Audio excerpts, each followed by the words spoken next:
What's going on, everybody, and welcome back to Comic Breakdown. We're hopping into Storm, issue number 12, and our ultimate conclusion to the Thunder War. And honestly, guys, this is a huge comic. I honestly don't think that we have gotten this much dialogue from the One Above All, I don't think ever. So not only is this story just hugely impactful in that regard, the battle that ensues is absolutely amazing, but more than that, the ramifications and the fallout of all of this, what it's going to lead to. It literally could change the Marvel landscape as we know it. But our story, it starts us off with Dr. Voodoo. We have him standing before a dead century, before Gore the God Butcher. They are here on behalf of Death. He's trying to aid Storm. He's trying to help the goddess. But Death has other plans for Dr. Voodoo. And now Storm stands before Hadad. For eons, Eternity and Oblivion, they've traded blows. But victory has always been Oblivion's. The Storm Gods were all birthed from Eternity's rage, anger, and twisted desire. So as Hadad approached Earth, the first Storm God, the planet mirrors the primordial forces that created him. And Hadad tells Storm that I'm not a violent god, that my hands have worked many wonders, performed many miracles, but today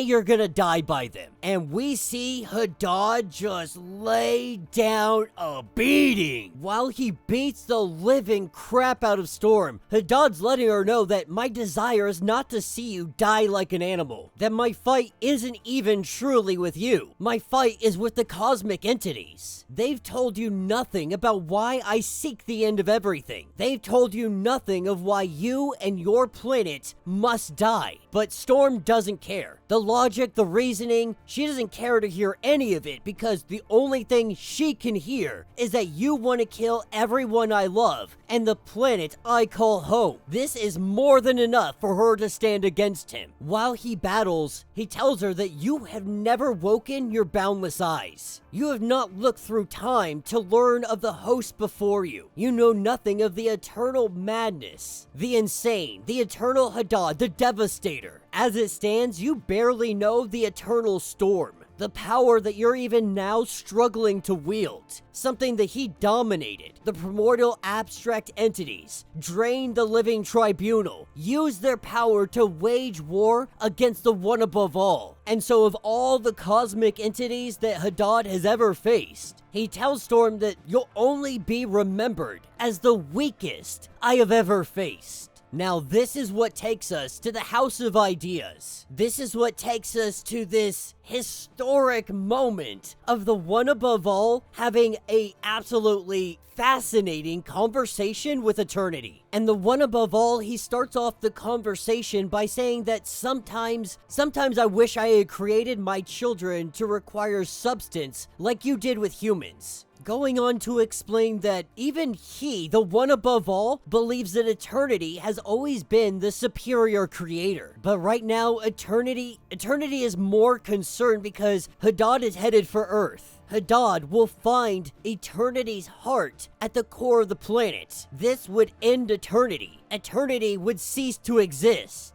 And so you call me a better creator, but what better creator dreads his own creations in such a way? The way the One Above All sees it, all great creators fear the power of their creations. That you have made beings that surpass you in strength, in wisdom. Some of your creations have found their way here even to converse with the One Above All. How can you not see that you have made me proud? The things you have done, the things you have accomplished, far surpass the feats that I have done.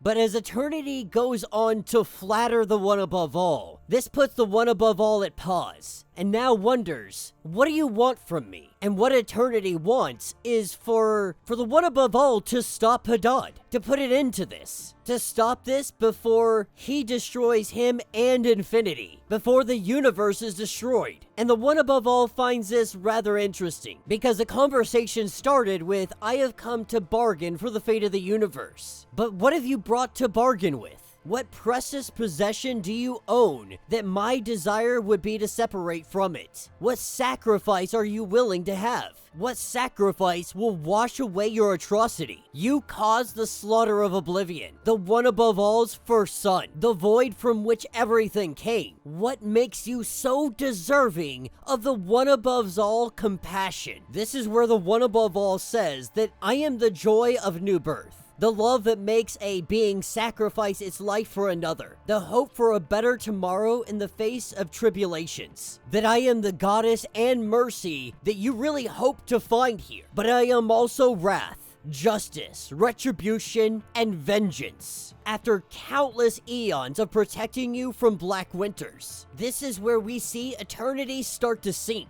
And eternity says Oblivion only did so because his twin, Death, was housed within. The one above all says that you disobeyed me, that Oblivion had nothing, not his twin, not a glimmer of your grace, never your empathy. All he ever had was his duty. And the moment he stepped outside of your eternal expectations, when he left you to fend for yourself, you unleashed your son Abraxas, the bomb entity. You did this to end Oblivion before your next trial by combat with him. And so in all this, you disobeyed me. Still, eternity trying to plead its case that, even so, the storm god has been released on me, must I die before you act? And in anger, we see the one above all say, act. I'm the uncreated creator, lord of the multiverse. I sit in the house of ideas and see into the far shore. All that is, because I will it. I'm the one above all. What crisis do you think will befall all existence should I let loose the anti-creation inferno that is my fury? What calamity would bombard all that is and ever will be should I surrender to the titanic abyss of my desire? My son is gone and I can't even mourn. Order and chaos, they understood each other's roles and found balance. Within you, death and life, they reached a compromise. But you and your brother, you only ever desired to end one another. Hadad will grant you both your wish. As we are taken back down to earth, we find Storm is utterly defeated. But in her defeat, she doesn't fight alone. From the lightning comes another storm god.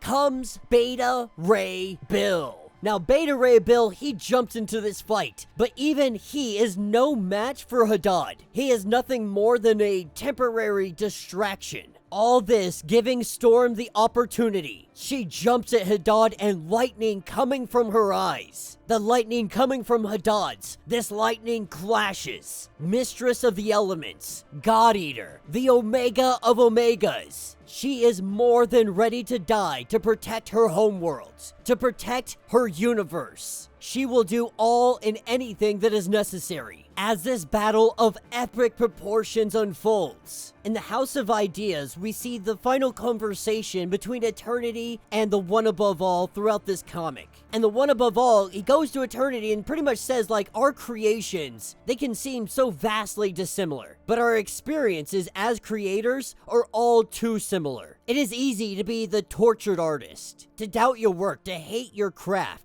The fear and hate that you have for Hadad is immeasurable. You sense his approach and see a reflection of everything you despise about yourself, but only if you had equal amount of respect and trust for the creation who bleeds to preserve your life despite your cruelty. To look upon her face and see everything endearing about you. You can never defeat Oblivion, yet a being you crafted achieved the impossible. So a word of advice from this creator. Love your creation as I love you dearly. This is where we pick up with Storm. Eternity finally understanding that all this hatred for Hadad, he had been completely ignoring Storm, ignoring the creation right before him, right before them, that would be able to do something, that would be able to fight back against Hadad. Now in this moment, both Storm and Eternity, they agree to work together, a symbiosis if you will, agreeing to allow Storm's mind to be her own, her body to belong to herself, a will not belonging to Eternity. Eternity, just a shared power enough to be able to take down Haddad. With the words of the One Above All echoing in the mind of Eternity, the speed of thought, Storm and Eternity's consciousnesses, powers, identities, they merge. It turns into a super cosmic being known as the Eternal Storm. We see this fight unfold, and Haddad never stood a chance. With this combined might, with Storm's experience in hand-to-hand combat, her knowledge of being able to fight, newly empowered, she's able to take him down to the ground. Every blow from their fists, this assaults the body with the astronomical pressure that could rival the sun's plasma core. Lesser beings would have died 1,000 times over, but Haddad was no such being. As he lays bloodied, teeth missing, Storm says that I'm not here to kill you. You aim to kill me. You aim to destroy my world. Even then, I do not intend to end you. That I will imprison you in a pocket dimension like the other storm gods that threaten me in my home. But in this moment, Eternity, dreading the future consequences of Storm's mercy, betrays her trust. Eternity forcibly subjugates Storm's body and slays Haddad in cool blood. In a fit of fury, Storm reaches within every fiber of her being and rejects the treacherous abstract entity from her very soul, expelling Eternity from her and saying, "Never again,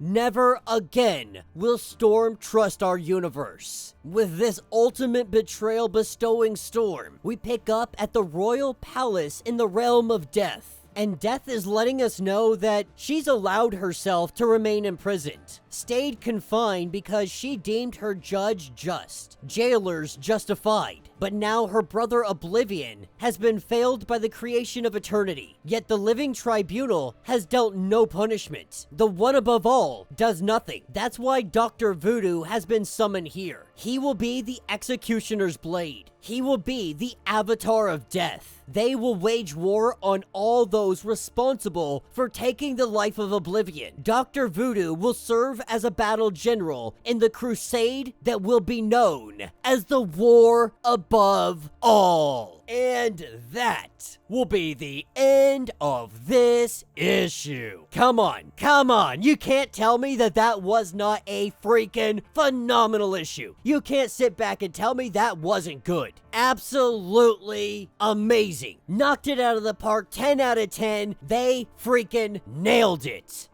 Like this is what the Phoenix series should have looked like. It should have ended in this direction. Not Sarah Gray being like, "Hey guys, let's all hug." Like, no. This is how it should have ended. Storm is betrayed by the universe. Betrayed by Eternity. Because no matter how much we talk about change, no matter how much we talk about the universe changing and them becoming better and so on and so forth, at the end of the day, they are still the same people, the same individuals they have been for eons. These cosmic entities don't change. Even right there in the moment, the One Above All told Eternity, trust in your creation, trust in Storm. And for a moment, Eternity did. Eternity was like, I got you. Me and you, we're in this together. I won't take over your body. I'll let you reign control. You lay down some hate. We'll take down Haddad, and then we'll call it a day. But when Storm decides to show mercy, when Storm decides, I'm not gonna kill you because I'm not like you. I'm just gonna banish you to a prison dimension with all the other jack-offs that decided that they were gonna come and try to take my throat. Eternity gets scared of what might happen. What happens if Haddad escapes, along with all the other storm gods? That could be yet another mess, and what if Storm's not there to stop them? And so in this moment of panic and fear, Eternity takes over Storm's body and kills Haddad. But this moment, this betrayal, this causes Storm to never again trust the universe. What kind of ramifications is this going to have? Could we see Storm siding with Death after everything that has happened? Could we see Storm siding with Death?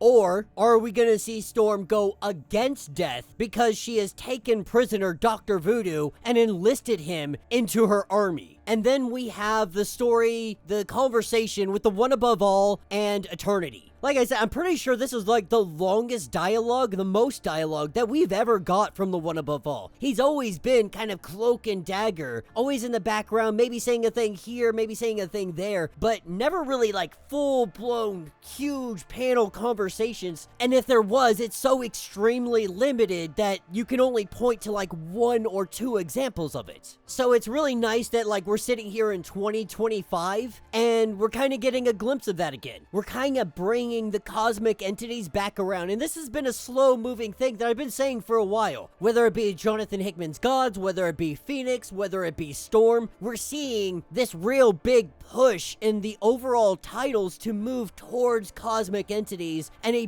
bigger cosmic beings, whether it be Sinister and his Dominion, him achieving this ultimate godhood that exists outside of the universe, and they call them Dominions and so on and so forth. Like, Marvel is doing a huge push in this direction, and so far it's been really, really awesome. Now, I hope that we continue down this path. The war above all is about to begin. Death is about to bring war to the doorsteps of the One Above All, and I cannot wait to see how all of these players interact with one another and how it's going to have an effect on the overall landscape of Marvel itself. But let me know what you guys think. Let me know your thoughts. Let me know your theories. If you want to get caught up on everything that is going on with this series, go ahead, check out the link in my description as well as the top of this video. That's going to get you caught up on everything that has been going on with the Storm comics. If you would like to support the channel, you can always do so by joining the channel membership. This is a lot like Patreon, having multiple different tiers from $1 to $50, from loyalty badges to comics every single month. Not only are you helping out the channel tremendously, but you're getting tons of perks in the process. Now, if you're unable to do that, please do me the favor of subscribing to the channel, liking this video, hitting that notification bell, and with that being said, until the next breakdown.